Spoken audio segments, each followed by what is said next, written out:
Gold, trusted gold buyers. మీరు తాకట్టు పెట్టిన బంగారాన్ని విడిపించి ఈ రోజు ఉన్న మార్కెట్ ధరకు కొనబడను.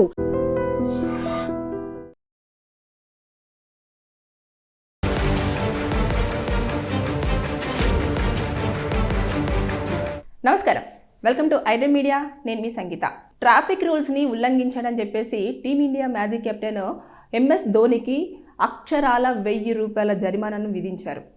ఏం జరిగింది అనేది మనం ఒక్కసారి తెలుసుకుంటే, రాంచీలో అతను నివాసం ఉంటున్న ప్లేస్ నుంచి వెళ్ళి కొంచెము వెహికల్ తీసేసుకొని వెళ్తున్న సందర్భంలో అక్కడ స్పీడ్ లిమిట్ అనేది ఒకటి మనం ఉంటుంది. ఆ స్పీడ్ లిమిట్ కంటే కూడా ఎక్కువ స్పీడ్గా వెళ్తున్నారు అని చెప్పేసి అక్కడ సీసీ కెమెరాలో ఆటోమేటెడ్గా డిజిటల్ కెమెరాస్ అనేవి కూడా ఫిక్స్ చేసి ఉండడం జరిగింది. దాంట్లో ఏమైందంటే రికార్డ్ అయిపోయి దాంట్లో టైమింగు ప్లస్ తర్వాత స్పీడు అండ్ ఎవ్రీథింగ్ అంతా కూడా రికార్డ్ అయిపోయింది. రికార్డ్ అయిపోయిన వెంటనే అతను ఇండియా మాజీ కెప్టెన్ అని చెప్పేసి చట్టాలకు తెలియదు కదా, ఎవరైనా సమానమే. కాబట్టి ఇక్కడ ఏమైంది అంటే ఇమీడియట్గా రికార్డ్ అయిపోయిన వెంటనే అతనికి మోటార్ వెహికల్ యాక్ట్ సెక్షన్ 183 కింద 1000 రూపాయల జరిమానా విధిస్తూ అతనికి చెప్పడం జరిగింది. అంటే ఈ లెక్కను చూసేసుకుంటే ట్రాఫిక్ ఉల్లంఘన విషయంలో ఏదైతే పోలీసులు ఉన్నారో వారు చాలా చర్యలు చేపట్టడం జరుగుతుంది. ఎవరు కూడా వారు ట్రాఫిక్ రూల్స్ను పాటించకపోతే ఖచ్చితంగా ఫైన్ అనేది పడుతుంది అనడానికి ఇది మనం ఉదాహరణగా చెప్పుకోవచ్చు. ఇది సోషల్ మీడియాలో తెగ వైరల్ అయిపోతుంది. అంటే MS ధోనికి 1000 రూపాయల ఫైన్ చలన పడింది, ఎందుకు పడింది, దేనికి పడింది అని చెప్పేసానంటే అతను వెళ్ళాల్సిన స్పీడ్ లిమిట్ కంటే ఎక్కువ స్పీడ్లో ఆ వేలో వెళ్తున్నప్పుడు అతనికి ట్రాఫిక్ యొక్క రూల్స్ పాటించలేదు అన్న నేపథ్యంలో అతనికి 1000 రూపాయల చలానను విధించడం జరిగింది. ఇది చాలా క్లియర్. అయితే ఇక్కడ చూసుకుంటే కూడా చాలా వరకు ట్రాఫిక్ పోలీసు వారు కూడా ఎప్పటికప్పుడు ఇన్ఫర్మేషన్ పాస్ చేస్తూనే ఉన్నారు. ఏమని, మీరు ఇంతే స్పీడ్ లిమిట్లో వెళ్ళాలి, తర్వాత సిగ్నల్స్ దగ్గర జీబ్రా లైన్ ఉంటుంది, జీబ్రా లైన్కి వెనకాల నిల్చోవాలి, తర్వాత నెక్స్ట్ దాన్ని మనము ఎప్పుడైనా సరే క్రాస్ చేస్తే డబ్బులు పడతాయి, హెల్మెట్ ఖచ్చితంగా ధరించాలి. దాంతోపాటు ఏదైతే మన దగ్గర ఉన్న వెహికల్ పొల్యూషన్ వాళ్ళది ఇచ్చిన సర్టిఫికేట్ కానివ్వండి, RC కానివ్వండి, లైసెన్స్ కానివ్వండి, ఇవన్నీ మీ వెంట ఖచ్చితంగా పెట్టుకోవాలి. ఇవన్నీ చెప్తున్నప్పటికీ కూడా ఏం చేస్తారులే, పట్టుకుంటారా, చూద్దాంలే, ఏముంది, ఎవరు చూస్తారు, ఎక్కడ చూస్తారు అని అంటే అదంతా ఇప్పుడు ఒకప్పుడు. కానీ ఇప్పుడు ఏం చేశారంటే పోలీస్ వారు ఎక్కడ పడితే అక్కడ ఉండలేని సిచ్యువేషన్స్లలో కెమెరాస్ అన్నీ కూడా ఫిట్ చేసి పెట్టడం జరుగుతుంది. దాన్ని కంట్రోల్ దాన్ని ఒకటి ఆపరేట్ చేయడానికి కూడా వాళ్ళకు ఒక టెక్నికల్ టీం డిపార్ట్మెంట్లో ఉంటుంది. ఏ ఏరియాకు సంబంధించిన టెక్నికల్ టీం అంతా కూడా పోలీస్ స్టేషన్స్లలో మెయిన్ బ్రాంచ్ ఏదైతే ఉంటుందో దాంట్లో ఉంటారన్నట్టు. వాళ్ళ పని ఏంటి, ఎక్కడ ఏ ట్రాఫిక్, ఎవరు సిగ్నల్ జంప్ చేశారు, ఎవరు ఏం చేశారు అనేది ఆటోమేటిక్గా వాళ్ళు ఏం చేశారంటే దాన్ని ఫోటో క్యాప్చర్ చేసేసి వారికి చలన అనేది ఇంటికి పంపించడం జరుగుతుంది. ఇలాంటివన్నీ కూడా చోటు చేసుకుంటున్నాం కాబట్టి అదే పోలీసులు లేరు కదా, మనల్ని ఎవరు పట్టుకుంటారులే, అసలు ఉన్నప్పుడే చూద్దాము, ఫోటో తీస్తే రిక్వెస్ట్ చేసుకుందాము అంటే కుదరదు. కొన్ని సందర్భాల్లో పోలీసులు లేని చోట ట్రాఫిక్ పోలీసులు ఎవరైతే ఉండి ఫోటో తీయట్లేదో ఆ సమయంలో ఆటోమేటిక్గా అదైతే డిజిటల్ కెమెరాస్ ఫిక్స్ చేసిన ప్లేస్లో ఉన్నాయి కాబట్టి దాంట్లో నుంచి ఫోటో పడి చలాన్స్ అనేవి పడుతున్నాయి. ఖచ్చితంగా కోర్టుకు వెళ్ళాలి, వారు ఆ చలాన్ని పే చేయాలి. దాంతోపాటు ఏదైతే ఉంటుందో అంటే కోర్టుకు కొన్ని సందర్భాలలో ఎక్కువగా చలాన్స్ ఏవైతే ఉంటాయో దాన్ని, లేదంటే ఆన్లైన్లో మనము పే చేయాల్సి ఉంటుంది. ఒక 3 నుంచి 4 వరకు ఉంటే ఓకే. కానీ 4 కంటే మించి ఉన్నాయి, 5 కంటే మించి ఉన్నాయి అంటే ఖచ్చితంగా లైసెన్స్ అనేది వారు టేక్ ఓవర్ చేసుకుంటారు, బండిని సీజ్ చేస్తారు, తర్వాత కోర్టులో ప్రొడ్యూస్ చేస్తారు. ప్రొడ్యూస్ చేసిన తర్వాత అప్పుడు వారి అమౌంట్ పే చేసిన తర్వాత దాన్ని బట్టేసి వారికి ఎలా ఉంటుంది ఏంటి అనేది కూడా నేను గత వీడియోలో కూడా చెప్పడం జరిగింది. అయితే ఇవన్నిటి నేపథ్యంలో కూడా మనం చూసేసుకుంటే ట్రాఫిక్ రూల్స్ విషయంలో ట్రాఫిక్ పోలీసు వారు ఎప్పటికప్పుడు కొత్తగా చర్యలు చేపట్టడంతో పాటు ఎవరు ఎక్కడి నుంచి వెళ్ళి ఎంత స్పీడ్లో వెళ్తున్నారు, ఎలాంటి రూల్స్ పాటిస్తున్నారు అనే దానిపైన నిఘా పెట్టింది. కాబట్టి ఇక మీదట మీరు ఎప్పుడైనా సరే డ్రైవింగ్ చేస్తున్నప్పుడు, అది 2 వీలరే కానివ్వండి, 4 వీలరే కానివ్వండి, మీరు వెళ్ళేటప్పుడు పోలీసు వారు లేరు కదా అని అజాగ్రత్తగా ఉండకూడదు.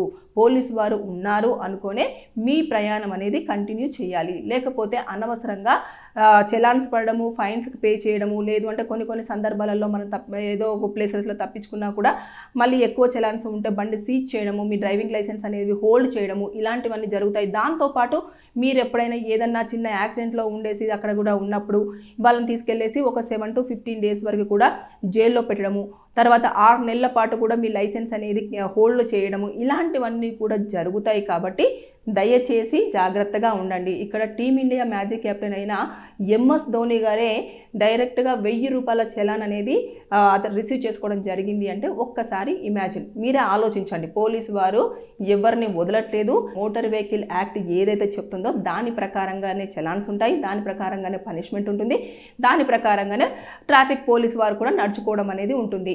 ఇకపోతే దాంట్లో గవర్నమెంట్ రూల్ ప్రకారంగా ఇప్పుడు ఎవరైనా వచ్చేసి రికమెండేషన్స్ చేస్తూ అరే ఏం కాదు వెహికల్ 1000 రూపాయలే కదా క్యాన్సిల్ చేసేయండి, అది చేయండి ఇది చేయండి అంటే కుదరదు. అలా కూడా కుదిరే ప్రసక్తి లేదు. ఎందుకు అనంటే గతంలో ఇవి రికమెండేషన్స్ చేస్తే ఫోటో తీసేయడానికి స్కోప్ ఉండేదేమో, కానీ ఇప్పుడు వాళ్ళకు రికార్డ్ అయిపోతాయి. ఏదైతే ఫొటోస్ క్యాప్చర్ అయిపోయిన తర్వాత దాన్ని సర్వర్లో ఆల్రెడీ ఆటోమేటిక్గా సేవ్ చేస్తూ ఉంటారు. సేవ్ చేసిన వెంటనే వారికి అర్థమైపోతుంది ఈ రోజు ఎంతమంది ట్రాఫిక్ రూల్స్ని ఉల్లంఘించడం జరిగింది, ఎంతమంది సిగ్నల్ జంప్ చేశారు, ఎంతమంది హెల్మెట్ లేకుండా ట్రావెల్ చేశారు, ఎంతమంది లైసెన్స్ను క్యారీ చేయలేదు, ఎంతమంది యాక్సిడెంట్స్లో తప్పుగా యాక్సిడెంట్ చేయడం జరిగింది, రాంగ్ రూట్లో రావడం జరిగింది, తర్వాత ఓవర్ స్పీడ్లో వెళ్ళడం జరిగింది అనేది ఎప్పటికప్పుడు అది డివైడ్ చేసేస్తూ అక్కడ మొత్తం రికార్డ్ చేస్తుంది అన్నట్టు కేసులను అన్నింటినీ. ఇక్కడ అంటే ఎవరెవరు ఉన్నారు ఏంటి ఏ వెహికల్ అని చెప్పేసి చేసిన తర్వాత దాన్ని బేస్ చేసుకొని వారికి ఫైన్ అనేది కేటాయిస్తూ చలాన్స్ ఇష్యూ చేయడం జరుగుతుంది. ఇదంతా ఒక సిస్టమేటిక్గా వెళ్తుంది. తర్వాత దానికి ఒక టీమే, టెక్నికల్ టీమే పోలీస్ డిపార్ట్మెంట్లో పనిచేస్తుంది కాబట్టి వారి యొక్క పని విధానాన్ని బట్టేసి చూస్తున్నారు.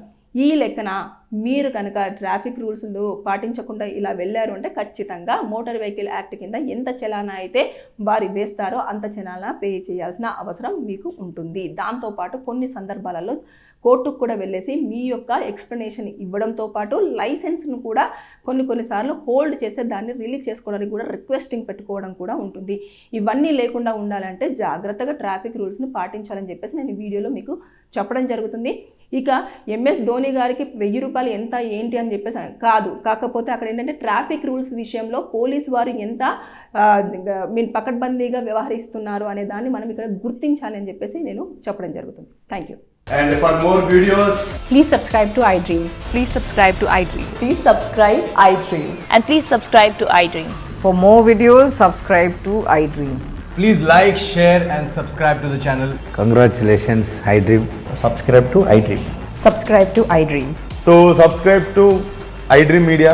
iDream team అందరికి huge congratulations. Please subscribe iDream Media. Please subscribe to iDream.